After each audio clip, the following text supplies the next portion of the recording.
True lala kaya? Vice ganda. May panibago na namang pambubuking kay Kim. Asawa yan ni Pao.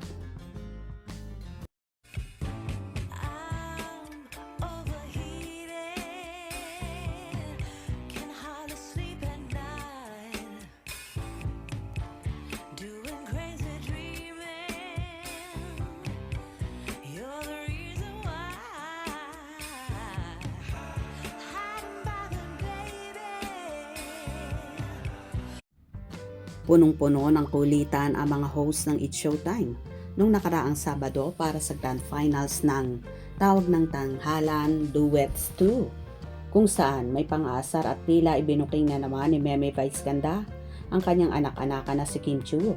Kapag present nga ang dalaga sa naturang programa, ay alaga siyang asarin ng mga kasamahan at tinatawanan lang ito ng dalaga.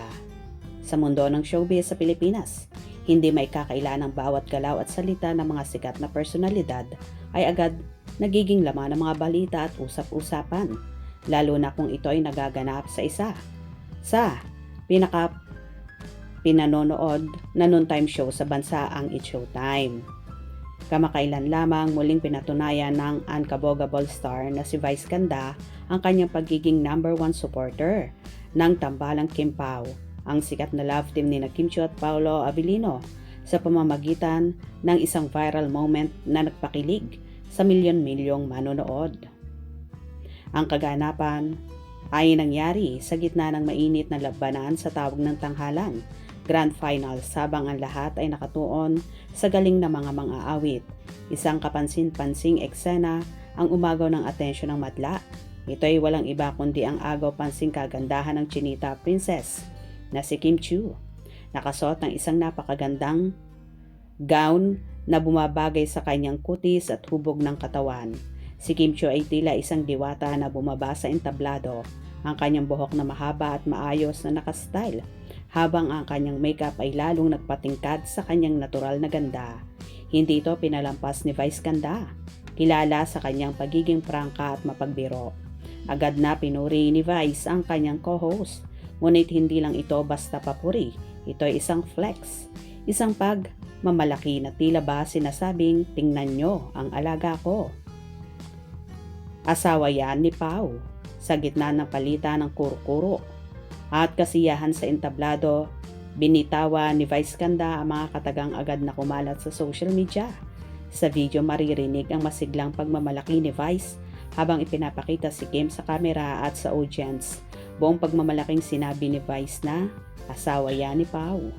Ang linyang ito ay tila musika sa pandinig ng mga Kim Pao fans. Ang pagtukoy kay Paolo Abilino bilang asawa ay nagbigay ng matinding kilig at espekulasyon sa tunay na estado ng relasyon ng dalawa.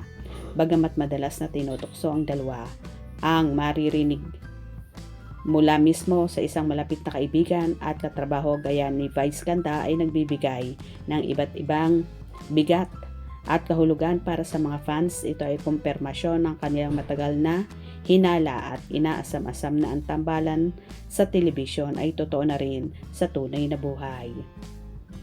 Hindi lamang si Vice Ganda ang nakapansin sa nagniningning na ganda ni Kim noon araw na yon, maging ang ibang mga co-hosts ay napawaw sa kanyang presensya. Ayon sa mga ulat at komento, ang kagandahan ni Kim ay walang tapon mula ulo hanggang paa. Lahat ay perpekto. Ang mga stylist at glam team ni Kim ay pinuri din dahil sa kanilang mahusay na trabaho na lalong nagpalutang sa karisma ng actress. Ang kapaligiran sa studio ay puno ng positibong enerhiya. Makikita ang suporta ng bawat isa at si Kim naman ay tila lalong gumaganda dahil sa mga papuring natatanggap. Ang kanyang ngiti na inilarawan bilang parang anghel ay lalong nagpa-charm sa kanya. Sinasabing kapag umingiti si Kim tila gumagaan ng lahat, at ito ang isa sa mga dahilan kung bakit marami ang nagmamahal sa kanya. Well, kitang-kita naman talaga sa aurahan ni Kim Chiu kung gaano kaganda, at sinasabi pa nga ng karamihan na pang Miss Universe daw ang datingan at aurahan ng dalaga.